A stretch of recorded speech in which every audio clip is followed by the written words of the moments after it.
የማዕከላዊ ዕዝ ክፍለ ጦር በአሸባሪው ኦነግ ሸኔ ላይ የማያዳግም እርምጃ ወስዷል። በማዕከላዊ ዕዝ የጋሻ ኮር አይበገሬ ክፍለ ጦር በደቡብ ምዕራብ ሸዋ አመያ ወረዳ በአሸባሪው ኦነግ ሸኔ ላይ በወሰደው መጠነ ሰፊ እርምጃ ከፍተኛ የሆነ ሰብአዊና ቁሳዊ ኪሳራ በታጣቂ ቡድኑ ላይ ማድረስ ችሏል።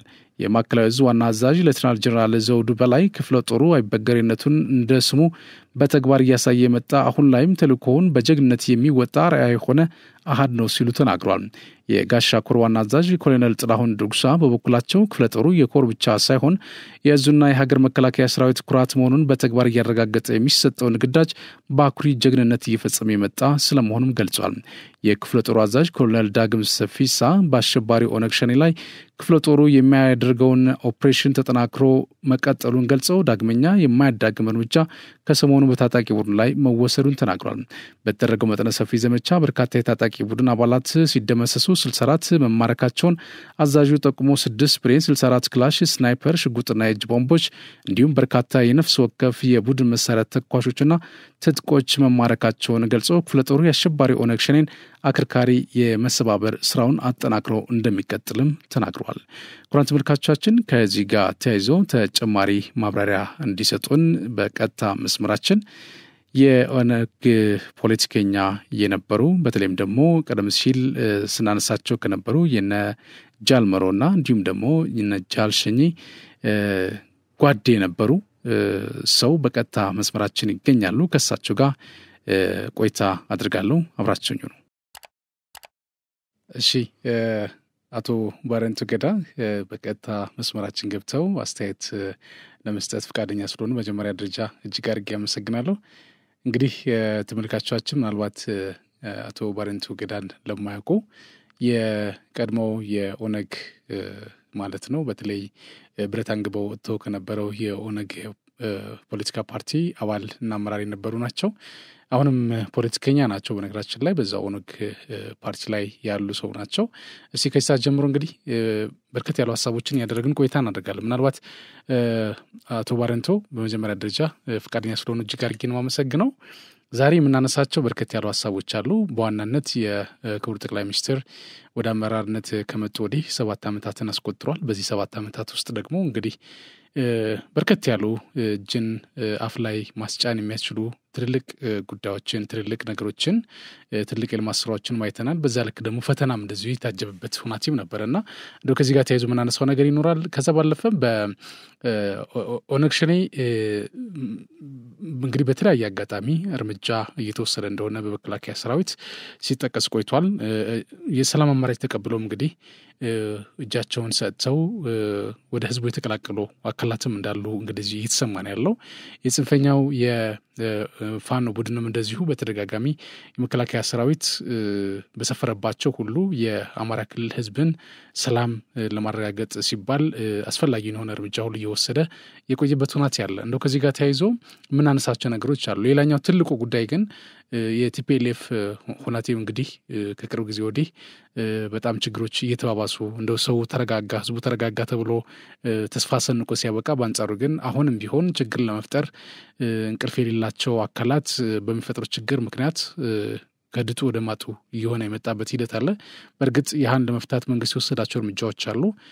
ስለነሱም የተወሰኑ ነገሮች እናወራለን እና እንደው እንደምንሻ እንዲሆነን አቶ ባረንቱ እንደው ባለፉት 7 ዓመታት በተለይ መጋቢት 24 ነው እንግዲህ ጠቅላይ ሚኒስትር ዶክተር አብይ አህመድ ስልጣኑን የተረከቡት ከአቶ ኃይለማርያም ደሳለኝ የቀድሞ ጠቅላይ ሚኒስትር ማለት ነው።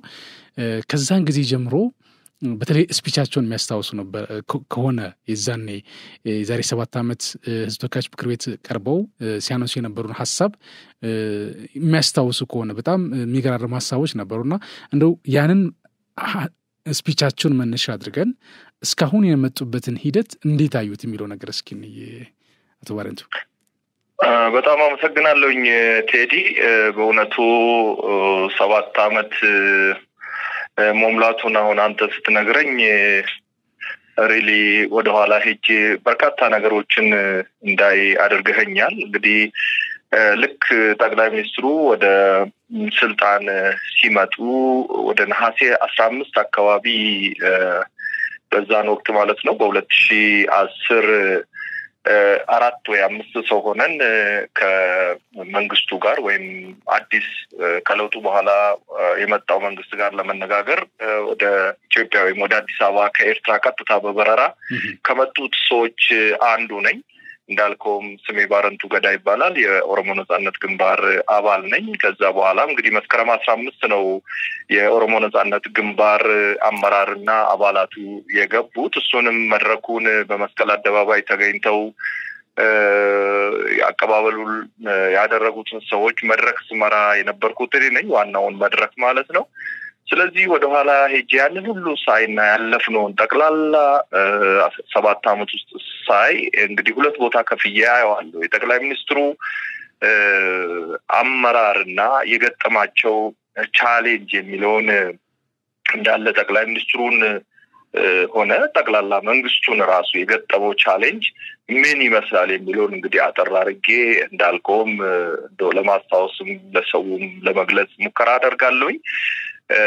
ብዙ ነው።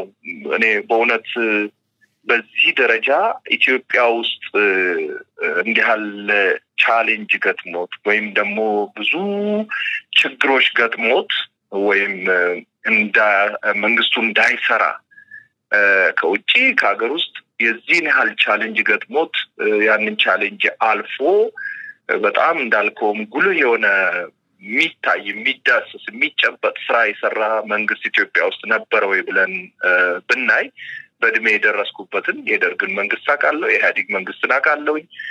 ወደ ኋላ ስንሄድ ደግሞ በታሪክም በምንም ማቃቸው መንግስታት አሉ።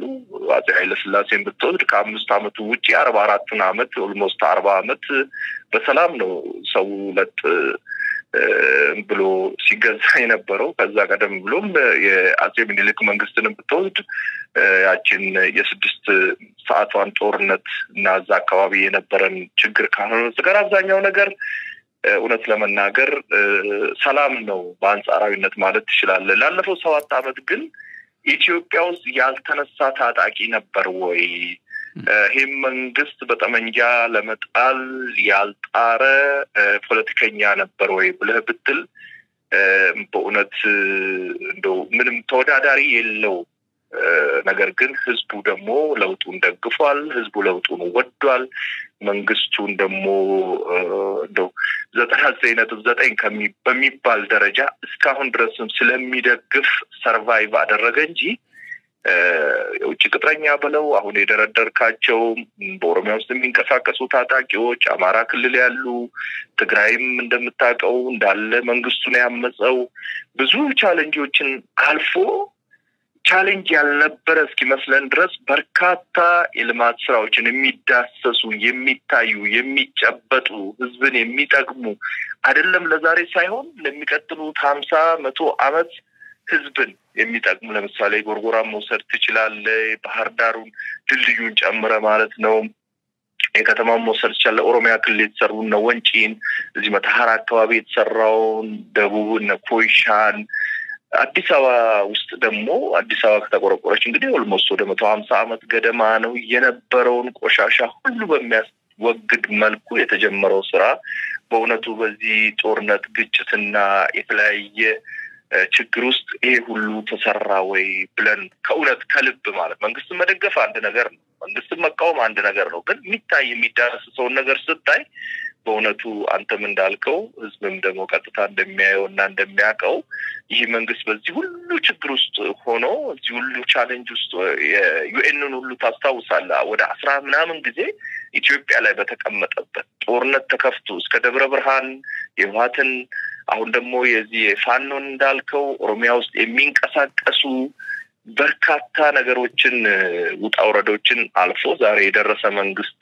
ስለሆነ እኔ ዶክተር አብይ ኢትዮጵያን ይዞ ልክ ምን ብዬ ልንገር እንደው መቼም ከእምነት ጋርና ከመጽሐፍ ቅዱስ ጋር አታያይዝብኝና ልክ ሙሴ ቀይ ባህርን የእስራኤልን ህዝቦች አሻገረ እንደሚባለው እኔ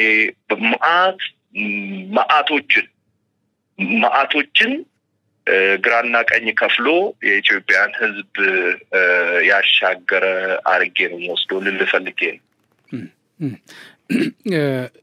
ጥሩ ሐሳብ ነው እውነት ለመናገር እንደው ይሄን ካልን ዘንድ በተለይ እንግዲህ አቶ ባረንቶ እርሶም ሲነግሩኝ በተለይ የፖለቲካ ምህዳሩ መስፋቱን ተከትሎ እንግዲህ የለውጥ አመራር ወደ ስልጣን ከመጣ በኋላ ነው እናንተም ከነበራችሁበት ቦታ ወደ ኢትዮጵያ ያገባችሁትና ሰላማዊ ትግል ለማድረግ ፈቃደኛ የሆናችሁት። ከዚህ ጋር ተያይዞ በርከት ያሉ የተለያዩ ፖለቲካ ፓርቲዎችም እንግዲህ ወደ ሀገር የገቡበት ሁኔታ አለ። ትግራይ ዲሞክራሲያዊ ፓርቲንም እንደዚሁ በትግራይ ክልል ማንሳት እንችላለን። እነ ዶክተር አረጋዊ በርሄ የሚመሩት ማለት ነው። ሌሎቹም እንደዚሁ ለጊዜው ስማቸውን ማናነሳቸው በርከት ያሉ ፖለቲካ ፓርቲዎች ገብተዋል። ግን ከዚህ ጋር ተያይዞ ደግሞ አንድ ነገር ይነሳል። እንደው ይሄ አሁን ክቡር ጠቅላይ ሚኒስትሩ ገጠማቸው የተባለው ፈተና አንዳንድ ሰዎች ሲገልጹ በተለይ በዚሁ በፖለቲካው ሳይንስ ላይ ያሉ ሰዎች ዲሞክራሲ መልሶ ይበልሃል የሚል ነገር ያነሳሉ። ከዚሁ ከፖለቲካል ሳይንስ ሊቃኖቹ ሲናገሩ የሰማሁት ነው። እንደዚሁ ዝም ብለህ ከለቀቀው እንዲሁ መልሶ አንተን ይውጣሃል የሚል አይነት ሀሳብ ያነሳሉና እንደው ጠቅላይ ሚኒስትር ዶክተር አብይ አህመድ በስልጣን ዘመናቸው በተለይ ባለፉት 7 ዓመታት የሰሩት ስራ እንዳለ ሆኖ ግን ደግሞ ለፈተናዎቹ ራሳቸው የሰጡት ዲሞክራሲ ነው የሚል ሀሳብ ይነሳል። ይሄ ምን ያህል እውነት ነው? እንደው እንደሚባለው ዲሞክራሲ እውነት ራሱ መልሶ የሚበላ ነው የሚለው ነገር እስኪ እናንሳ። ፍጹም እንደዛ አይደለም። ችግሩ ዲሞክራሲው አይደለም። የእሳቸውም ይሁን የመንግስቱ ወይም ደግሞ ዓለም ላይ ያለ የዲሞክራሲ ስራና አሰራር አይደለም። ችግር የሆነው ምንድነው?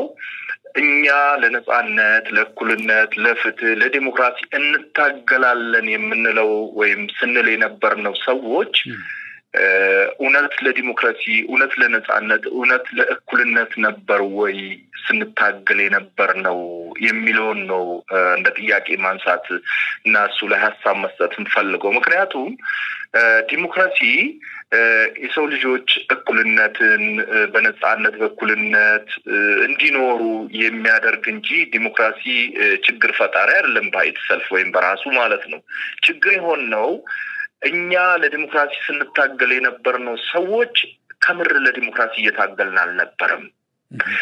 በአፋችን ዲሞክራሲ እያል ውስጣችን ግን አሮጋንት የሆነ ኢግኖራንት፣ እኔ ያልኩት ካልሆነ፣ እኔ ካልመራው፣ እኔ ካላቦካው አይጋገርም የምንል ሰዎች ሆነን ነው ችግር የተፈጠረው እንጂ ዲሞክራሲ እኮ እኛ አልጀመርንም። ግሪኮችን ብትወስድ፣ አሜሪካን ብትወስድ፣ ኢሮፕን ብትወስድ በርካታ በዲሞክራሲ ውስጥ የሚኖሩ ሰዎች ተቻችለው ተሳስበው ከህግ ሳይወጡ የምርጫ ህግንም ሌሎች የሀገሪቷን ህግና ህገ መንግስት አክብረው ነው የሚሰሩት። እኛ ግን የምር በህግ የበላይነት እናምናለን ወይ ለህግ ተገዢዎች ነን ወይ ብለን ብናስብ አብዛኞቻችን እንደዛ አይደለንም። ይሄን ስል ጀነራላይዝ ማድረግ ፈልጌ አይደለም። ለሰላም እንላለን፣ በሰላማዊ መንገድ ለመታገል ፍቃደኞች ነን ወይ? ስለ ፍቅር፣ ስለ ወዳጅነት፣ ስለ ወንድማማችነት፣ ስለ እኩልነት እንሰብካለን፣ በእውነት እየኖርነው ነው ወይ ብለን ስንል አይደለንም። የኛ የግል ኢጓችንና ባህሪያችን እንጂ ዲሞክራሲ ወይም ደግሞ ይሄ ዲሞክራሲ የሚባለው የህዝብ አስተዳደር የሚባለው ወይም ደግሞ ህዝብን በእኩልነት ህዝብ የተሳተፈበት ምርጫ ህዝብ የመረጠው ሰው በእንደዛ እናምንም። አንዳንዱ እኮ ቴዲ ህገ መንግስቱን ቀደን እንጣል የሚል እኮ ነው ያለው። ህገ መንግስቱን ቀደንን። ህገ መንግስት ችግር ሊኖርበት ይችላል። አሜሪካ በርካታ ጊዜ አሜንድመንቶችን አድርጋለች። በርካታ ጊዜ ማሻሻያ ተደርጓል። ቀደው አልጣሉ። እኛ ውስጥም ብዙ አንቀጾች ችግር ሊኖርባቸው ይችላል። ነገር ግን ሐሳባችን እሱን ለማስተካከል ሳይሆን ቀደም ጥለን የራሳችንን ለመጻፍ ነው። እንዲህ ያለ አስተሳሰብና እንዲህ ያለ አመለካከት እንዲህ ያለ ኢጎ ውስጥ ሆነን መንግስት የሆነ በር ሲከፍት እንዴት አድርገን እንተዳደር ችግር ከሆነ።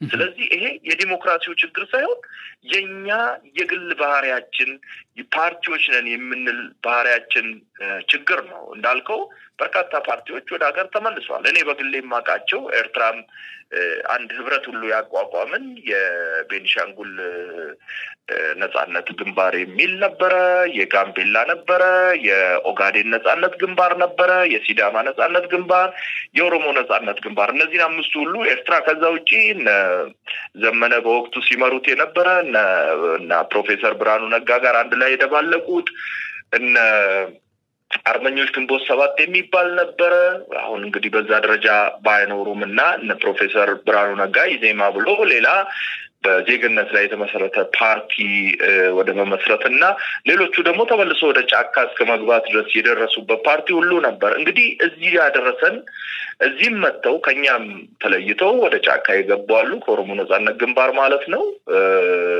እና ይሄን እንደምረ ስታየው አንደኛ ለዲሞክራሲ ተገዢ አይደለንም ለውጡንም ደግሞ ከልባችን አልተቀበልንም ምንድነው ችግሩ በኔ በኩል የሚል አለ በኔ በኩል ለውጥ ካልመጣ ለህዝብ የሚታገል ሰው በኔ በኩል አይልም በመሰረቱ ህዝቡ ካለፈለት ህዝቡ የሚመኘውን ካገኘ ለውጥ ከተገኘለት እኮ ታጋይ ህዝቡን ወደ መድረክ ያቀርባል እንጂ እኔ ልምራህ አይልም እውነት ለመናገር አሁን ኢትዮጵያ ውስጥ ያለ ቴዲ የነጻነት ታጋይ ወይም ደግሞ ነጻ አውጪ ነን የምንለው ልክ ህዝቡን ነጻ ወጣነ እኛ ነን የምንገዛህ የምንል ነን እንደሱ አልነበረም መሆን የነበረበት ነጻ ወጣው ለህዝቡ ነው ምርጫውን የምትተውና ከዛ የፈለገውን ከበደን ፈይሳን ገብረዝጊን የፈለገውን ይምረጥ ኦል በሽርን ስለዚህ ችግሩ ከዚህ ነው እንጂ ከዲሞክራሲ አይደለም ልል ነው ስለዚህ ነጻ ያልወጡ ነጻ አውጪዎች ናቸው ብለን ማለት እንችላለን በትክክል ችግራችን ይሄ ነው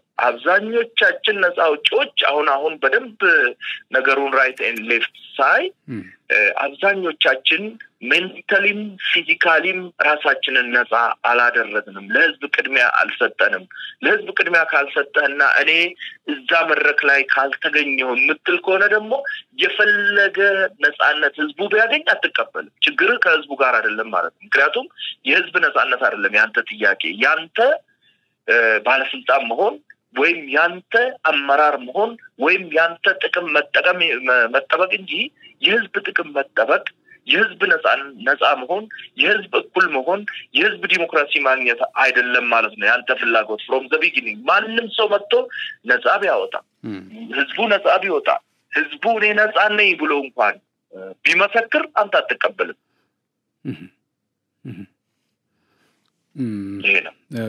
ጥሩ እንግዲህ ክቡር ጠቅላይ ሚኒስትሩ ባለፉት 7 አመታት በተለይ ወደ አመራርነት ከመጡ ወዲህ እውነት ለመናገር ማለት አይኑን ገልጦ ለሚያይ ሰው ለማለት ነው ያው ብዙ ጊዜ አይናችን ያየ እንዳላየ የምንሆን ሰዎች ስላለ እሳቸውም እንደሚሉት ልክ ይሄ የፉኝት ፖለቲካ እንደሚባለው ማለት ነው ያው ፉኝት ታቃለመችም ፉኝት ማለት ያው ተናዳፊ አውሬ ናት አራዊት ናትና ፉኝት ራሷ ስታረግዝ ባልየው ይሞታል አስረጋዡ ይሞታል ማለት ነው ከዛ ልጁ ሲወለድ ደግሞ እናቲቱ ራሷ ትሞታለችና እንዲህ እየተገዳደሉ ነው የሚባዙትና የኛ ሀገር ፖለቲካ ደግሞ እንደው ትሬንዱ ካሁን ቀደም የነበረው ነገር ስታይ አንዱን ክሪቲሳይዝ ያደረገ አንዱን የሆነ ነገር እያለ ያሳደደ ካልሆነ በስተቀር ራሱን ችሎ የመቆም ነገር አልለመድ ነውና እንደው እንደዚህ አይነት የፖለቲካ ኤንቫይሮንመንት ባለበት ሁናቴ ባለፉት 7 አመታት እውነት ለመናገር በተለይ የምግብ ዋስትናን ማረጋገጥ በራሱ በተደጋጋሚ ኢትዮጵያ በረሃብ የምትጠራበት ጊዜ ነበር ግን ደግሞ ያንን ታሪክ የሻረ ተግባር የተፈጸመበት ሁናቴ እንደነበር ማንሳት እንችላለን ወደ ጥያቄዎች መልሳለሁ ግን እነዚህ መረሳት የሌለባቸው ጉዳዮች ስለሆነ ነው ስንዴም በታሪክ ማለት ነው ሁሌ ስንረዳ የነበረው ስንዴ በአፍሪካ ቀዳሚ የኤክስፖርት አድራጊ ሀገር መሆኗን የተረጋገጠበት ሁናቴ ማየት እንችላለን የምግብ ዋስትና ከሞላ ጎደል የራሳችንን ፍጆታ በራሳችን ለመሸፈን የምናደርጋቸው ጥረቶች በጣም ትልቅ ለውጦች የታዩባቸው እንደሆኑ ማንሳት እንችላለን ከዛ ባለፈ የገረመኝ እንደው በነበረው በተለይ ህወሓት ኢህአዴግ ይመራ በነበረበት ጊዜ አጋር ድርጅት ተብሎ ሲጠሩ የነበሩ እነ አፋር ክልል እነ ሶማሌ ክልል አሁን ስታያቸው በነገራችን ላይ አብዛኛው አርብቶ አደር የነበረበት ሁናቴ ቢኖርና ቢሆንም ግን በዛን ሰዓት ምን ያህል ድጋፍ እንዳልተደረገላቸው የሚያሳዩ አሁን ላይ ስንዴ አምርተው ማቅረብ ጀምሯል አካባቢ በጣም ደረቃማ የሚመስል ግን ደግሞ መለወጥ ከሰራን መለወጥ የምንችልበት እድል እንዳለ ያሳይ ሆናቴ ማየት ይችላል። በሶማሌ ክልልም እንደዚሁ ስንዴ እየተመረተ ያለበት ሂደት አለ። በአፋር ክልልም ከስንዴ አልፎ እንደው መኖም እንደው እየተመረተ ያለበት ሆናቴ ነው ያለው። ግን ደግሞ የነበረው ስማቸው አጋር ድርጅት ይባሉ ነበር ወይ ደግሞ እንደዚህ ታዳጊ ክልል የሚል ስያሜ ተሰጥቷቸው ነበረ የነበረው። ያለፉት 7 ዓመታት በተለይ እነዚህ ክልሎች ሁሉም ክልሎች እኩል መሆናቸው ሁሉም ፓርቲዎች እኩል መሆናቸው ያሳየ ከመሆኑ የተነሳ ይሄ ደግሞ ወደ መልካም እድል ቀይረው ራሳቸውን አብቅተው ራሳቸውን አልምተው እንደሌሎች ክልሎች ተወዳዳሪ ሪሶርስ ያላቸው መሆናቸውን በተግባር ያሳዩ ክልሎችን ማንሳት እንችላለን። ብዙ ነው ካነሳ ነው። በተለይ የኮሪደር ልማቱም እንደዚሁ ከአዲስ አበባ ጀምሮ የተለያዩ የክልል ከተሞች አልፎ ደግሞ እንደዚሁ የገጠር ኮሪደር ልማት ተብሎ የተሰሩ ስራዎች አሉ። ቃላቶቹ ሪደንደንት ይመስላሉ፣ አሰልቺ ይመስላሉ። ግን ተግባሮቹ በጣም ትልልቅና ጥልቅ የሆኑ ተግባራት የተፈጸሙበት ሂደት ነበረ። እኔ በጣም የገረመኝ ደግሞ ከምንም በላይ የደቡብ አፍሪካው ፕሬዚዳንት ሰሪል ራማፎዛ በአዲስ አበባ ላይ ያዩትን የኮሪደር ልማት ስራ የሰጡበት ምስክርን ስናይ እውነትም በጣም ትልቅ ስራ ተሰርቷል። እንግዲህ እነ ጆሃንስበርግ እንደ አዲስ አበባ መቀየር እንፈልጋለን፣ አዲስ አበባ እንደተቀየረችው ጆሃንስበርግንም እንደዛ ማድረግ እንፈልጋለን የሚል ምስክርነት በአደባባይ ላይ የሰጡበት ሁናቴዎች አሉ። እንደው ይሄን ካለን ታላቁ ህዳሴ ግድብም እንደዚሁ ሲሪየስሊ እውነት ለመናገር በነበረው ሂደት ሂዶ ቢሆን ኖሮ አሁን የደረሰበት ደረጃ ላይ ደርስ ይችላል። ግን ደግሞ ከ6 ወር ባላነሰ ውስጥ የሚመረቅበት እድል እንዳለ ክቡር ጠቅላይ ሚኒስትሩ ባለፈው ፓርላማ ላይ ያነሱበት ሂደት አለ። ግን ትልቁ ጥያቄ እኔ አሁን ቅድም የፉኝት ፖለቲካ ብዬ ነበረ። እንግዲህ የፖለቲካ ምህዳሩ ሰፋ። መስፋት ብቻ አይደለም፣ ከተለያዩ ፖለቲካ ፓርቲዎች ተፎካካሪ ብለን የምንላቸው በመንግስት ስትራክቸር ውስጥ አሁን ያው ብልጽግና እንዲመራ ሌጂቲሜት ሆኖ ስልጣን ቢሰጠውም በአንጻሩ ግን ስልጣኑን ያካፈልበት ሂደት ማየት ትችላለህ። ፖለቲካው ምህዳሩን ከማስፋት በዘለለ ግን ደግሞ የመንግስት ስራም አብረን መስራት አለብን፣ ሀሳባችሁን አንጡ የሚል አይነት ነገሮችን ሰጥቶ እንግዲህ ከዚህ ጋር ተያይዞ ብዙ ነገሮች እንደተሰሩ ማየት እንችላለን። ስቲል ግን ይሄ የማይዋጥለት ሰው አለ።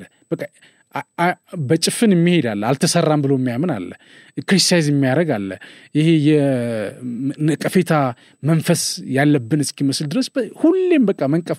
በጦርነት ጊዜ ተነቅፏል፣ እየተሰራ ያለም ተነቅፏል፣ ወደፊትም ይነቀፋል አይነት ነገር ነው እንግዲህ አንዳንዶች አካሄድና እንደው ከዚህ ጋር ተያይዞ ይሄ ምን ያህል ያስኪደናል?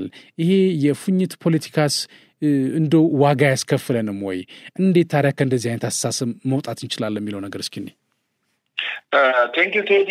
3 ቦታ ከፍዬ ሊው አሁን የጠየቀውን ጥያቄ አንደኛው የዚህ ግጭቱ ምን አተረፈን የሚለውን፣ ሁለተኛው ደግሞ የሳታፊነትን፣ ሶስተኛውና የመጨረሻው ደግሞ ልማትን በተመለከተ 3 ቦታ ከፍዬ እኔ ግጭቱ ምን አተረፍን ካል ሞትን፣ መፈናቀልን፣ መገዳደልን፣ ራስንም አገርንም ችግር ላይ መጣልን ነው ያተረፍ ነው።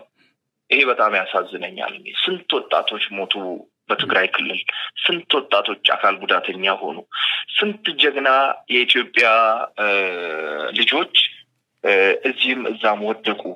ነገ አገርን ቤተሰባቸው ከቤተሰብ ጀምሮ አገርን ሊጠቅሙ የሚችሉ በአማራ ክልል ስንት ወጣት ነው እየወደቀ ያለው? ኦሮሚያ ክልል ዛሬ እኔና አንተ እያወራን አሁን ትላንት በቀደም ከዚህ በፊትም ላለፉት 4-5 ዓመታት ስንት ወጣቶች አለቁ ያለ አግባብ ምክንያታዊ ያልሆነ ግጭት ውስጥ ገብተው። መንግስት የጻድቃኖች መንግስት ነው እያልኩ አይደለም። ነገር ግን ከየትኛውም እዚህ በፊት ከነበረ መንግስት በተሻለ መልኩ ቁጭ ብለን እንነጋገር፣ እንደራደር፣ እባካችሁ እንታረቅ፣ በሰላም ጉዳይ እንፍታ ብሎ ከጠቅላይ ሚኒስትሩ ከዶክተር አብይ አለም የሰላም ሎሬትና የኢትዮጵያ ጠቅላይ ሚኒስትር ጀምሮ እስከ የክልል አመራሮች ድረስ ሲጠይቁ ይሄንን የሚሰማ ጠፋ። ከውጪ ሆይ ሆይ በሉ በርቱ፣ ጀግኖች፣ ሞት ግደል የሚል በዛ። የሶሻል ሚዲያም እያንዳንዱ ሰው ቴሌቪዥን በኪሱ ይዞ ይዞራል፣ ሬዲዮ በኪሱ ይዞ ይዞራል። በቃ ግፋ በለው ነው፣ ግደለው፣ ሞት፣ ጀግናው፣ አንበሳው የሚባባል ትውልድ ተፈጠረ። ይሄ በርካታ ወጣቶችን ያለ አግባብ ቀጥፎብናል።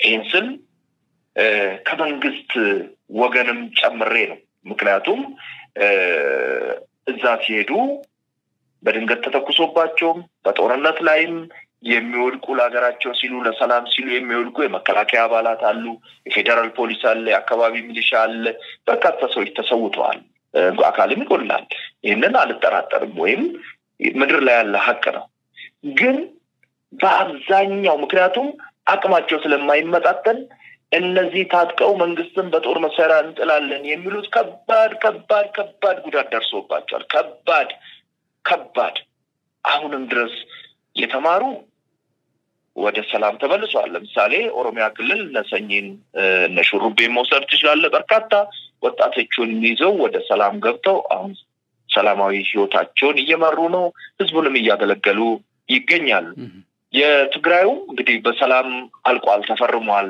ብለን ደምድመናል አሁን ግን አንዳንድ የሚታዩ ነገሮች ጥሩ አይደሉም ቀጥታ ወደ ግጭትና ወደ ጦርነት ባይገባም ያለው ሁኔታ አትሞስፌሩ ደስ አይልም ለቱሪስት አይመችም ለኢንቨስተር አይመችም ለሀገር ሰላም አይመችም ሰው ተረጋግቶ አይማርም ሰው ተረጋግቶ ቢዝነስ አይሰራም አገሬ ነው ብሎ ከቦታ ቦታ አይንቀሳቀስም እኔ ባቶችን ቆም ብሎ ነገሮችን ቢያዩ ደስ ይለኛል የአማራ ክልሉም ከውጪ ከሀገር ውስጥ ተደማምሮ ግፋ ብለው ግደለው ሞት የሚል ሰው በርክቷልና ይሄ መቆም መቻል አለበት በርካታ ወጣቶች ተቀጥፈዋል እዚህ ክልል በርካታ ወጣቶች በሚያቁትም በማያቁትም በሰዎች ተገፍተው በሰዎች ጫና በሚዲያ ጫና ከውጪ ሆነው ተልኮ ተቀብለው ወጣቶችን ወደ ሳት በሚማግዱ የሀገር ጠላቶች ይሄ ትሪዝን ነው የሀገር ክደት ነው እና ይሄ ከባድ ውድመት አድርሷልና ይሄ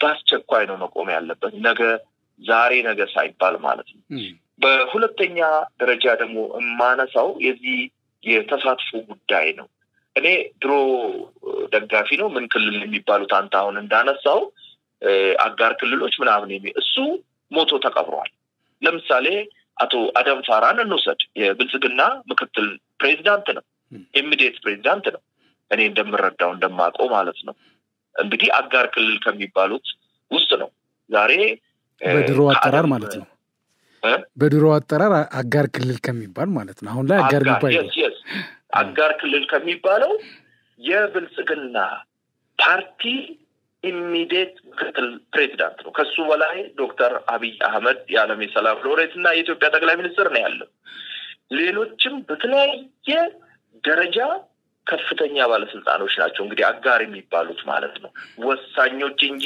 የተወሰነውን ውሳኔ የሚሰሙ አይደሉም ዛሬ ወሳኞች ናቸው ቁጭ ብለው ውስጥ ተመካክረው ተነጋግረው ይወስናሉ ከበደ ፈይሳ ገብረዝጊ ከዚህ ከቆላ ከደጋ መጣ የሚባል ነገር የለም ፓርቲ ውስጥ ያለ ሁሉ እንደየደረጃው እኩል ቁጭ ብሎ ይመካከራል ማለት ነው ከዚህ ውጪ ደግሞ አንተም እንዳነሳው ለምሳሌ ከኦነግ ከአንድም ሁለት ሶስት ሰው በመንግስት ከፍተኛ የስልጣን ከሚኒስትር አንስቶ እስከ የክልል ቢሮ ኃላፊ በአዲስ አበባ መስተዳደር ውስጥም ኃላፊነት የተሰጣቸው አሉ የኔ ጓዶች ማለት ነው ከዛ በተረፈ ደግሞ ከአብንም ታቃለ ከሌሎችም ከኢዜማም ፕሮፌሰር ብርሃኑ ነጋ ከሌሎችም በርካታ ሰው ማንሳት እንችላለን እንግዲህ ይሄ ገና አዲስና በተለያየ ቻሌንጅ ተወጥሮ የነበረ መንግስት ይሄንን አድርጓል ይሄ ኮምፕሊት ራዲካል ቼንጅ ነው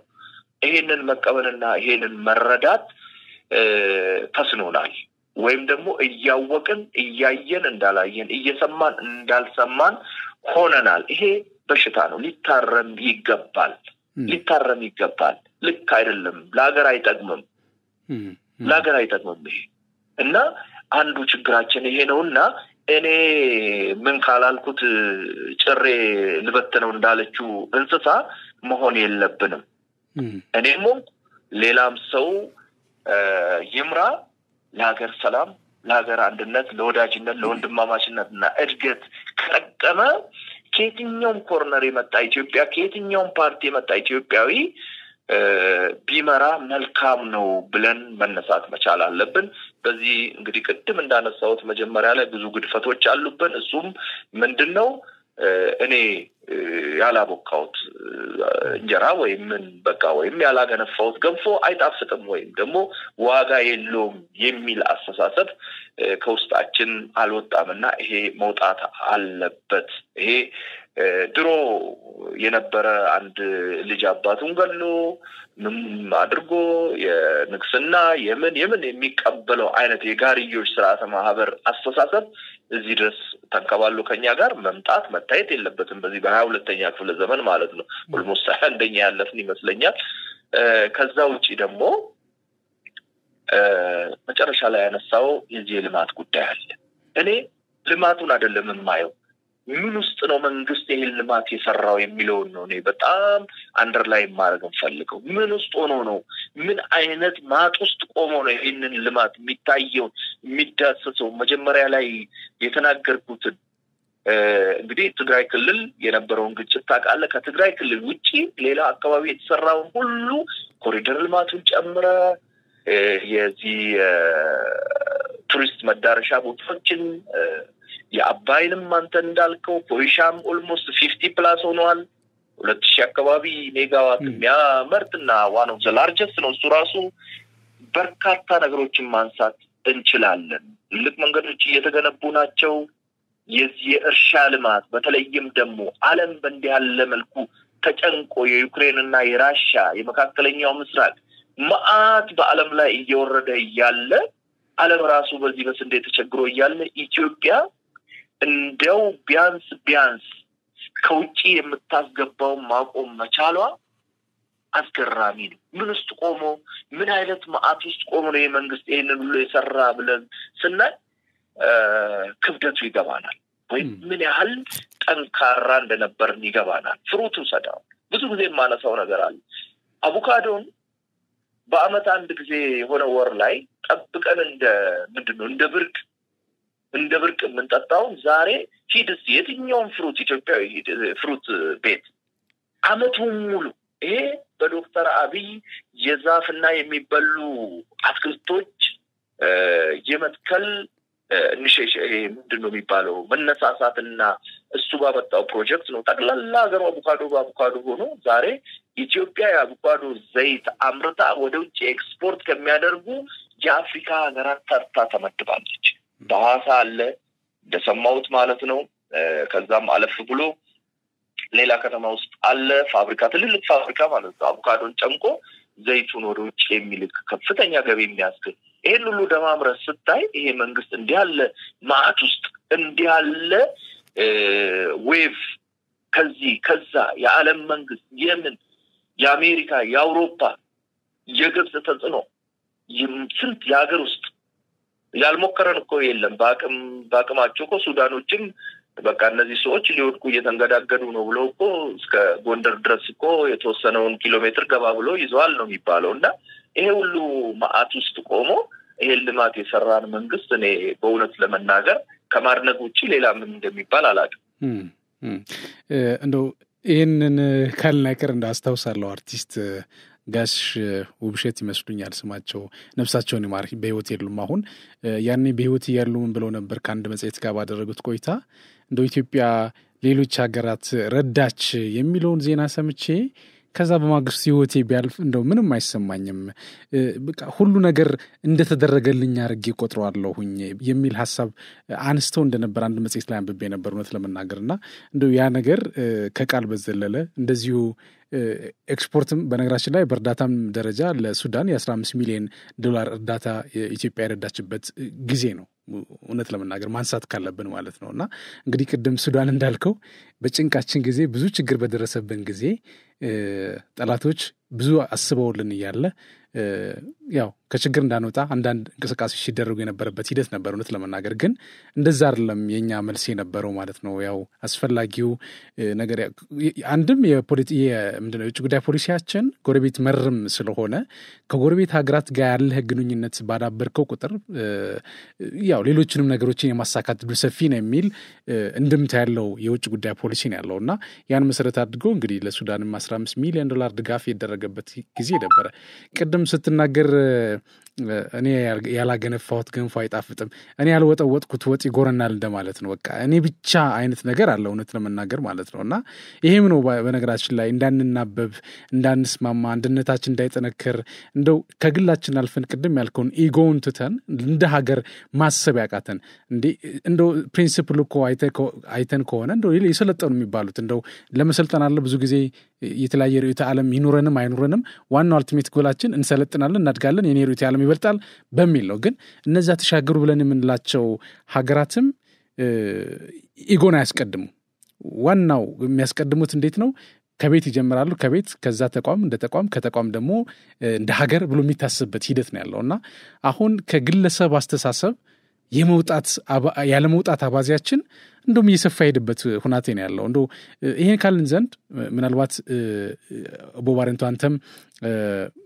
በረሃ ከነበረው የኦነግ ሰራዊት አንዱ አባል እንደነበርክ የፖለቲከኛ እንደነበርክ እንደሆንክም አውቃለሁና እንደው ከዚህ ጋር ተያይዞ በቅርቡ እነ ጃልሰኝ ወደ ኢትዮጵያ መጥተዋል የሰላም አማራጭን ተቀብለዋል አሁን እነ ጃልመሮ ግን እዛው ያሉበት ሂደት ነው ያለው በርግጥ ሙከራዎች ተሄደዋል ያው የተጀመሩ ሙከራዎች ነበሩ ያው ከዛሬ ነገ አዲስ ነገር ይፈጠራል የሚል የኦሮሞ ህዝብም እንደዚሁ ሰላሙን ይፈልገዋል ያው የችግሩ ገፈት ቀማሽ ህዝቡ ስለሆነ ከመቼ አሁን ይሄ ለውጥ ተገኝቶ ይሄ እርቅ መጥቶ ምናምን የሚጠብቅበት ሂደት ነበር ግን ያው ስቲል የተጓተተበት ሁናቴ ነው ያለው የተጓተተበት ምክንያት የራሱ ምክንያት ሊኖረው ይችላል እንደው ባንተ እንደ አንድ ያው የትግል ጓዶችም የነበሩ ሰዎች ስለሆኑ እንደው እነ ጃልመሮ በቀጣይ ወደ ሰላም የሚመጡበት ሂደት ያለ ይመስልሃል ለምንስ ነው ማለት የማይመጡ ከሆነ ለምንስ ነው የማይመጡት የሚለው ነገር እስኪ ባንተ አረዳድ እንስማ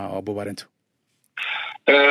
አመሰግናለሁኝ እኔ ተስፋ ማድረገው ወደ ሰላም ይመለሳሉ የሚለውን ነው ወደ ሰላም ይመጣሉ ጉዳዩን በእርቅ ይፈታሉ የሚል ከፍተኛ ተስፋ ከሚያደርጉ ሰዎች በከፍተኛ ሁኔታ ተስፋ ከሚያደርጉ ሰዎች አንዱ ነኝ ይሄን የምልበት ዋናው ምክንያት ላለፈው 78 አመታት እንግዲህ ለውጡ ከመጣ 7 አመት ነው ከለውጡ በፊት ቢያንስ 6 ወር ወይ 1 አመት እዚሁ አካባቢ ነበር እሱና ተወሰኑ ጓዶች በዚህ አሁን በመናቆና በመሰማው ደረጃ ሳይሆን ማለት ነው እና ላለፈው 7 እና 8 አመታት ምንድነው ያተረፍኩት ብሎ ያያል የሚል አቋም አለኝ ወይም ደግሞ እንደዛ አይነት ግንዛቤ አለኝ ምክንያቱም እሱም ሆነ አሁን በቅርቡ እንኳን የተጀመረውን 2 አመት እንደዚህ ይሆናል አይደለም የዚህ አማራ ክልሉ ፋኖ ወይ 2 አመት ወይ 3 አመት ምን እንበለው ኦሮሚያ ውስጥ የሚንቀሳቀሱትም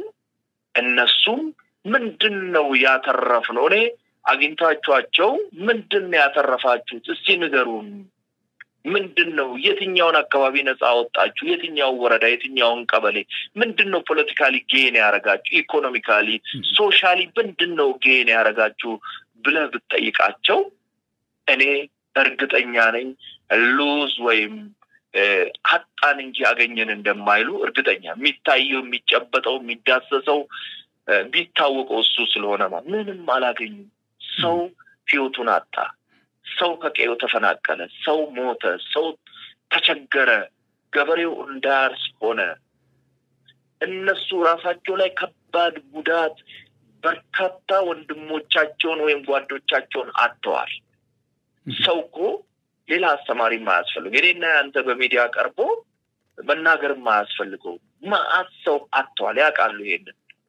ይሄ ነገር እንዲቀጥል ይፈልጋሉ ብዬ አላምንም እኔ መንግስት አሁንም እየጠየቀ ነው ድጋሜ ጥሪ አቅርቧል የአማራ ክልልም እንዲሁ ጥሪ አቅርቧል ሌሎችም ሌላው ቀርቶ የዚህ ብሔራዊ ምክክር ኮሚሽን ሌላ ጥሪ አቅርቧል አይደለም ስለዚህ ይሄን ሁሉ አይተው ወደ ሰላም ይመለሳሉ ብዬ ተስፋ አረጋለሁ በጣም ትንሽና በጣም በጥቂቱ ተስፋ የሚያስቆርጡ ነገሮች ደግሞ ምንድናቸው እነዚህ ሰዎች በጦርነት ውስጥ እንዲቆዩ የሚፈልጉ የደም ነጋዴዎች አሉ ከውጭም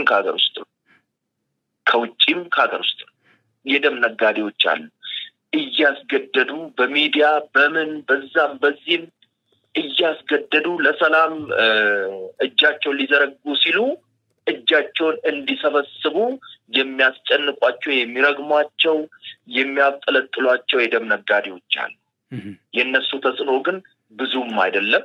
እንደው 1% የምንበለው ግማሽ % የምንበለው 95 እና ፕላስ ግን እነዚህ ልጆች እስካሁን የደረሰው ይበቃናል ብለው ወደ ሰላም እንደሚመለሱ እኔ በጣም ተስፋ አደርጋለሁ። እኔ መሮን ወይም ኩምሳ ድሪባን በጣም በቅርብ አብሬውም ኖሬ አብሬውም ሰርቼ እንደሚያክሰው ብሪሊያንት ሰው ነው ጭንቅላቱ። እኔ በማውቀው ጊዜ መቼም ካልታመመ በስተቀር አሁንም እንደዛው ነው ብዬ ነው ማስበው። ይብቃኝ ብሎ ወደ ሰላም እንደሚመለስ ተስፋ አደርጋለሁ። እስካሁን የጠፋውን እስካሁን የወደመውን ነገር አይቶና ተገንዝቦ ወደ ሰላም እንደሚመለስ ተስፋ አደርጋለሁ። ሌላ አማራጭም የለም። ሌላ ምንም አይነት ሌላ አማራጭ የለም። ይሄ መንግስት በጦር መሳሪያ በጠመንጃ እጥለዋለሁ ብሎ ከዚህ በላይ መቀጠል እውነቴን ነው የምለው እኔ ራሱንም ሌላውንም አደጋ ላይ ከመጣል ውጪ አንዳች ትርፍ የለው። የአማራ ክልሉንም ይሄንን ነው የምለው እኔ። አሁን የምንሰማው ነገር ከውጪም ከጎረቤት ሀገራትም አንዳንድ የኢትዮጵያን ሰላም የማይፈልጉ ሀገራትም ግለሰቦችን እጅ እዚህም እየከተቱ እንደሆነ የምንሰማው በሩመር ደረጃ አለ። ይሄ ሩመር እውነት ይሁን ውሸት እሱ በመንግስት የሚጣራና የሚገለጽ ሆኖ ይቆየንና ነገር ግን በራሳቸውም ከውጪ በሚደግፏቸውም ሰዎች እዚህ ውስጥ ቆይተው ከሆነ አሁን ጊዜውን በቃ ይብቃቸው። እኔ ቢበቃቸው ነው። ከዚህ በላይ ህይወታቸውንም የሀገራቸውንም ዜጎች ሀብትን ንብረትን መውደም የለበትም። እኔ የዋትም በዚሁ ልክ ነው የማየው። እኔ በስልጣን ፍትጊያው ቢበቃ ጥሩ። ህዋቶች መካከል ሞዴል ሆነው እንደውም ሮል ሞዴል ሆነው ጉዳት ምን ያህል አደገኛ እንደሆነ ጦርነት ምን ያህል ክፉ እንደሆነ ሮል ሞዴል ሆነው ለሌሎች ሰላም ለሌሎች አካባቢ ሰላም መስፈን እንደውም ሽማግሌ ሆኖ እነ ዶክተር ደብረጽዮን ሌሎችም ታደሰ ወረደ እነ ጀነራል ታደሰ ሌሎችም ሮል ሞዴል ሆነው እንደውም እኛንን እነመሮንና መንግስትን የምናስታርቀው ጦርነት ምን ያህል ክፉ እንደሆነ እኮ በደንብ አይተናል። እኛንን ፋኖና መንግስትን የምናስታርቀው እያሉ ቢንቀሳቀሱና የሀገር ሽማግሌ ቢሆኑ ደስ ይለኛል ልል። ወደ መጨረሻ ጥያቄ እየሄድኩ ነው። ያው ከተገናኘን አይቀር ብናነሳውም ጥሩ ነው ብዬ ስለማስብ ነው። ምናልባትም አንዳንድ ሰዎች ይሄ የሚከተለውን ጥያቄ የምጠይቀህን ማለት ነው እሱን መነሻ አድርገው በማህበረሰቡ ላይ የማይሆን የሆኑ ቀቢጸ ተስፋ የሆኑ ነገሮችን የማስረጽ ነገር ሲተገብሩ ይታያል እና ከዛ አንጻር ነው እንዳነሳ የተገደድኩት። እንግዲህ የኤርትራ መንግስት ተወደደም ተጠላም አሁን ባለው ሁኔታ በአንድም በሌላ መንገድ በኢትዮጵያ የውስጥ ጉዳይ ውስጥ ጣልቃ እንደገባ ማረጋገጫዎች ወጥተዋል። ይሄ ማለት የጊዜያዊ አስተዳደር የትግራይ ክልል ጊዜያዊ አስተዳደር ፕሬዚዳንት አቶ ጌታቸው ረዳ ኢቭን ራሳቸውን ጨምሮ ከሻዕቢያ አመራሮች ጋር መገናኘታቸውን አብራርተዋል። የአንጃው ቡድን የሚባለውም እንደዚሁ የህወሓት አንጃ የሚባለው ከሻዕቢያ ጋር መገናኘቱን እሳቸው ምስክርነት ሰጥተዋል። እንግዲህ ትግራይ ክልል የሚንቀሳቀሱ ይብዛም ይነስም አንድ ዓላማ አለን ብለው በረሃ ላይ አብረው ሲታገሉ የነበሩ ሰዎች ናቸው። ስለዚህ ጉዳይ ላይ ማብራሪያ የሰጡትና እውነት ስለመሆኑ ያረጋገጡት ማለት ነው። እሱ ብቻ አይደለም። እንግዲህ መንግስት በአንድም በሌላ መንገድ የምክክር ኮሚሽን ስራዎች ቀጣይ 1 ዓመት ተጨምሮ የቀሪ ስራዎች እንዲሰሩ ያው ተጨማሪ 1 ዓመት ከተሰጠው ጊዜ ወዲህ በአማራ ክልል ያለው ቀሪ ስራ እንዲሰራ አሳይመንት ወስዶ አገራዊ ምክክር ኮሚሽኑ አማራ ክልል ለሚንቀሳቀሱ በተለይ ብረት አንግበው እየተንቀሳቀሱ ላሉ የጽንፈኛ ፋኖ ቡድን አባላትን ጥሪ አድርጓል። ወደ ሰላም ነው እንመካከር የሚል ሐሳብ አንስቷል። በአንጻሩ ይህን ሐሳብ እንዳይቀበሉ አሁንም የኤርትራ መንግስት ጣልቃ ገብነት እንዳለ መረጃዎች እየወጡ ያሉበት ሁናቴ አለ። ይብዛም ይነስም ጣልቃ ገብነቱ የራሳቸው ኢንትረስት ስላላቸው ግብፅን ጨምሮ እንደነዚህ አይነት ጉዳዮችን ዝም ብሎ የሚያያቸው አይደለም። ማለት ወደ ድል ለመቀየር እንቅስቃሴ ያደርጋሉ፣ ይፈልጋሉ፣ እያደረጉም ይገኛሉ። እንግዲህ ታላቁ ህዳሴ ግድብ እንደምታውቀው ኦልሬዲ አልቋል። ከዚህ በኋላ ምን መፍጠር እንደማይቻል ያውቃሉ። ግን እንደዛም ሆኖ ተስፋ ሳይቆርጡ የተለያዩ ሴራዎችን እያሴሩ የመጡበት ሂደት አለ። እሱ ብቻ አይደለም። ኢቢኤስ ላይ በቅርቡ የተላለፈው ፕሮግራምም የዚሁ አንድ አካል ነው፣ የሴራው አንድ አካል ነው እንጂ እንደምንለው በሩመር ደረጃ ነው ብለን ካልን ሩመር ነው ያን ያክል የሚያወዛግብ የሚያነጋግር ኦር ሌላ ነገር የሚፈጥር ነገር ሊኖር አይችልም ኦሬዲ ሰምተን እናልፈዋለን ግን ከዛ ያለፈ ነው ከፍየሏ በላይ እንደሚባለው ማለት ነው እንደዚህ አይነት ኮንስፒሬሲ ከጊዜ ወደ ጊዜ መልክ ቅርጽ እየተቀየረ የመጣበት ሁኔታዎች አሉ ገና ሊመጡም ይችላሉ ኢትዮጵያውያን ዝግጁ እስካልሆን ድረስ ማለት ነው እንደነዚህ አይነት ችግር ሲመጣ የምንከላከልበት የስነ ልቦና ቅርብ ዝግጅት እስካላደረግን ድረስ ጠላቶች አሁንም ወደ ኋላ እንደማይሉን ያየንበት ሁኔታ ያለ ይሄን ካልን በእውነት የፋኖ ጽንፈኛ ቡድን የሸኔ እንደዚሁም ኤርትራ መንግስት እነዚህ አካላት በኢትዮጵያ ላይ ካሁን በፊት ያልፈጠሩትን ችግር ወደፊት መፍጠር የሚችሉበት እድል አለ ወይ ከሌለ ለምንድነው ጊዜ የሚያባክኑት የሚለው ነገር እስኪ የመጨረሻ ሐሳብ እናንሳ ቴንክ ዩ ቴዲ እኔ በሩመር ደረጃ ያልኩበት እንደው እድሉን እና እንትኑን ምንድነው ሁኔታውን በመግለጹ ዙሪያ ለመንግስት ስፔስ ወይም ቦታ ልስጥ ብዬ እንጂ በመንግስት ደረጃም ባይሆን እንደግለሰብም እንዳንድ ፖለቲካን በቅርበት እንደሚያቅና እንደሚሳተፍ ሰውም ወይም እንዳንድ ሚዲያ ሰው ሚዲያ ላይም ስለምሰራ ይገባኛል አቃለሁ መረጃዎችም ነበሩ አገር ውስጥም ሆኜ ከሀገር ውጪም በነበርኩ ጊዜ ኤርትራ አይደለም ከኤርትራ ውጪ በተለያየ ሀገራት ውስጥ ተንቀሳቅሻለሁ እኔ በግል ጉዳይ ሌላ ዓለም ማለት ነው ብዙ ነገር እረዳለሁ ግብጽ የኢትዮጵያ ጉዳይ በተነሳበት ቦታ አይደለም በራሷም ስራዬ ብላ በኢትዮጵያ ጉዳይ ሰላም በማሳጣቱ ማለት ነው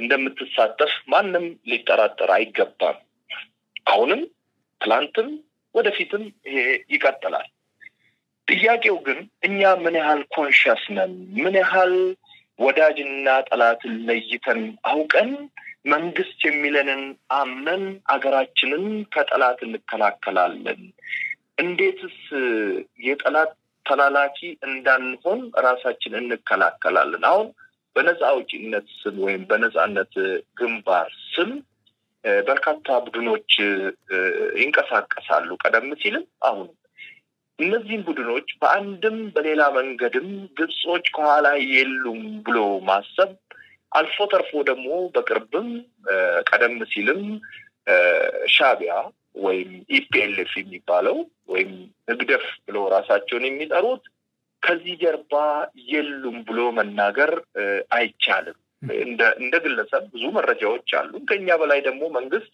በደንብ መረጃ እንዳለው አቃለው እረዳለሁ እና ለዛ ነው እኔ ስፔሱን እስቲ ግድ የለም ለመንግስት እንስና መንግስት በደንብ ይሄድበት በሚል እንጂ እንደ ሰው እንረዳለን ይሆን ሆኖ ግን በውስጥ መጋጨት መነታረክ እንግዲህ እኛ ሀገር ብቻ ሳይሆን በሰለጠነው ዓለም አለ ግን ያ ማለት ግን ቀይ መስመር አለው የሀገርን ሉዓላዊነት በሚያሳጣ የውስጥ ጉዳይ ለውጭ ያሳልፈው በሚሰጥ አይደለም እኛ ጋር ከመንግስት ጋር የተጋጨ ሁሉ አገሪቷ ብትበጠበጥ ብትከፋፈል የአገሪቷ ሀብት ቢዘረፍ ቢወድም ግድ የለውም እንዴ አባይን እኮ ወይም ግድቡን እኮ ግብጽ ብትመታ ደስ የሚለው እኔ ከግብጽ ጋር ነኝ ያለ ሰው ሁሉ እኮ አይተናል እኮ ፊት ለፊት ወጥቶ በቪዲዮ እኔ ከሶማሊያ ጋር ነኝ የሚል እኮ ሁሉ እኔ ከሻቢያ ጋር ነኝ የሚል እኮ ኢትዮጵያዊ ነኝ የሚል ፊት ሁሉ እኮ አይተናል ይሄ ትሪዝን ነው የሀገር ክህደት ነው ይሄ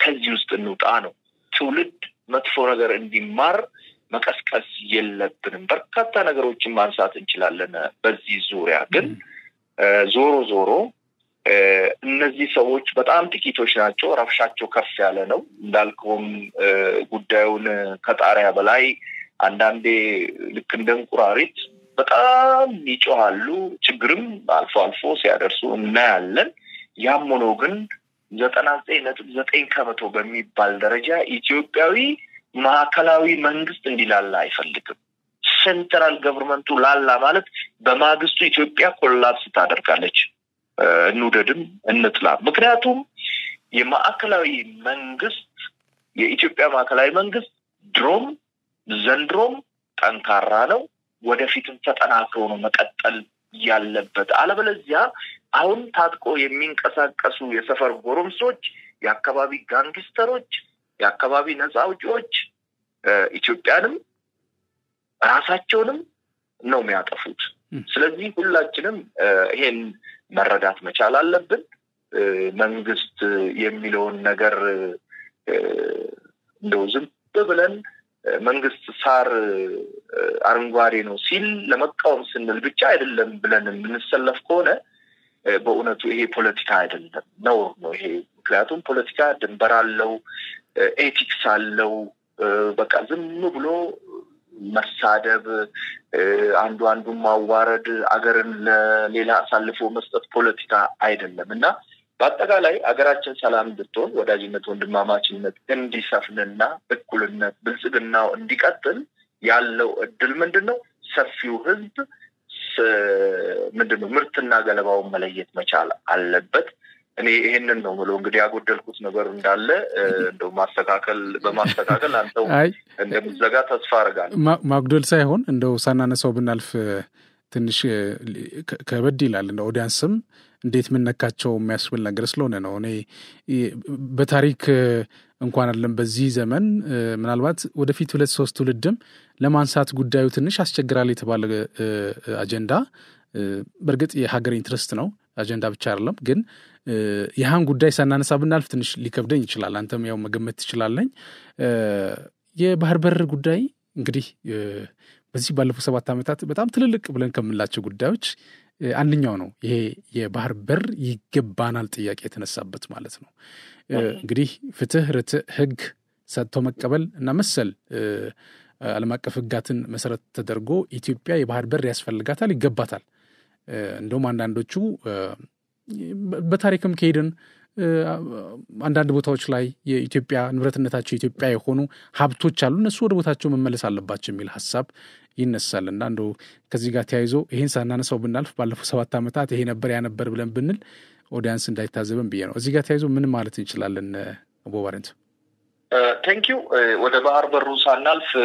አንድ ጠይቀኝ እንደው በደንብ ነክቼ ያላለፍኩት የዚህ ሰሞኑን ድራማ ኢቢኤስ ላይ የቀረበውና ለዛ ደግሞ ፐብሊክ ሚዲያ የሆነው ኢቲቪ ወይም ኢቢሲ የምንለው እውነታውን ያንጸባረቀበት እኔ አሁን አንድ ሶሻል ሚዲያ አለ እዛ ላይ ዝም ብዬ ቁጭ ስል የምናገርበት የብርቱካን አብዮት ነው ያልኩት ማለት መጠነኛ አብዮት ለመቀስቀስ እሷን ተጠቅመው የተናገሩትን ነገር አረሄ ነገር ገና ከመጀመሪያው አናቴ እንደዚህ ሆነ ፊቴ እንደዚህ ሆነ የሚል ሰው እንደው ጥያቄውን እንግዲህ የሚዲያ ሰው ስትሆን እንዲህ ለምን አልተጠየቀም ትላለና እንደው ዝም ብለህ አድቦል ብሎ የሰጡን አትጎርስም እና ገና ኢቲቪ ሳቀርቦ ይሄንን ጥያቄ ለህዝብ አቅርቤ በርካታ 100,000 ሰዎች በዚህ በሶሻል ሚዲያ አይተውት ነበርና ከዛ በኋላ ደግሞ ኢቲቪ ሲያቀርብ ነገሩ ያው እንዳየነው ሆነ ይሄንን አሁን ከልጅቷ አንፃር ወይም ይሄን ድራማ እዚሁ አካባቢ ከተወኑት አንፃር ብቻ አላየው ማን ነው ኋላ ያለ ምንድነው ፍላጎቱ ማን ከማን ጋር ለማጋጨት ነው መንግስትንስ ምን እንዲሆን ወይ ምን እንዲያደርግ ነው ይሄ ነገር የተሰራ የሚለውን ስናይ ይሄም ቅድም ያነሳነውን ይሄ ፖለቲካ ድንበር አለው ፖለቲካ ኤቲክስ አለው የሚለውን የማያውቁ ከኤቲክሱ ያለፉ ብቻ እኔ የምፈልገው ይሳካ እንጂ አገር ቢፈርስ መንግስት ቢወድቅ ምን ቢል ግድ የለንም የሚሉ ሰዎች የተወኑት ተውኔት አርጌ ነው ማስቡ ከዚህ ውስጥ ነው ወዳጆች መውጣት ያለብን መንግስት የሚለውን ነገር ሁሉ ደግሞ ውሸት ነው ብለንም የትም አንደርስም የምንድነው የቀበሯ ተረት ይመጣብናልና እና ይሄንን በዚህ ላይ ቀደም ስላልጠቀስኩት ነው እኔ በእውነቱ ከዛ ፊልም ከዛ ድራማ ብዙ መማር አለብን ምን ያህል ውሸት ምን ያህል ድራማ አገርን እንደሚያነጋግርም የታዘብንበትና ለወደፊቱ ነገሮችን አላምጠን ግራና ቀኝ 360 ዲግሪ ጠይቀን በግራም በቀኝም ነገር መወሰን እንዳለብን ነው የተማርንበት ብዬ ተስፋ አደርጋለሁ እንዲህ ያለ ነገር እንደው ባይደገምም ጥሩ ነው በትንሹም እንኳን በዛ ደረጃ በቴሌቪዥን ደረጃ ቀርቶ በየኪሳችን በያዝናት ሶሻል ሚዲያ ላይ ባንደግመው የሚል ነው ሌላው የዚህ ባህር በር ጉዳይ አንስታል እኔ አጋጣሚ ሆኖ ከልጅነቴ ጀምሮ ሽሮ ሜዳ አካባቢ ነው እንትን ያልኩት የተማርኩትም ያደግኩትም እና አጋጣሚ ሆኖ የባህር ኃይል ዋና ጽሕፈት ቤት የሚገኘው ሽሮ ሜዳ ነው። አሜሪካ ኤምባሲ እንደው 50 ሜትር በማይበልጥ ከፍ ብሎ ማለት ነው። እና በሩ ላይ አንድ ጀልባ ላይ ቆሞ አንድ ወጣት ነጭ መሐረብ የሚመስል ነገር አንገቱ ላይ አድርጎ ነጭ ቆብ አድርጎ በጣም ወጣት በቃ በሀያዎቹ እድሜ ውስጥ ያለ በትልቅ ጀልባ ላይ ቆሞ ቀይ ባህራችን በደማችን ለዘላለሙ ተከብሮ ይኖራል የሚል ጽሑፍ አለ። እስካሁን ከአይምሮ አይጠፋም። እኔ ገና የ3ኛ ክፍል ምናምን ተማሪ ሆኜ ማለት ነው በደርግ ዘመን እና ባህር ኃይልን በዛ እንትኔ ልጅነት እድሜ ምንድነው ይሄ ሰውዬ ብዬ ጠይቄ ቤተሰብ ስላብራራልኝ በዛ እድሜ ያስኩት እስካሁን ስዕሉ ሁሉ ከጭንቅላቴ አይጠፋም። ጽሕፈት ቤቱ ለሌላ ቢውልም ስዕሉም ቢሰረዝም ማለት ነው።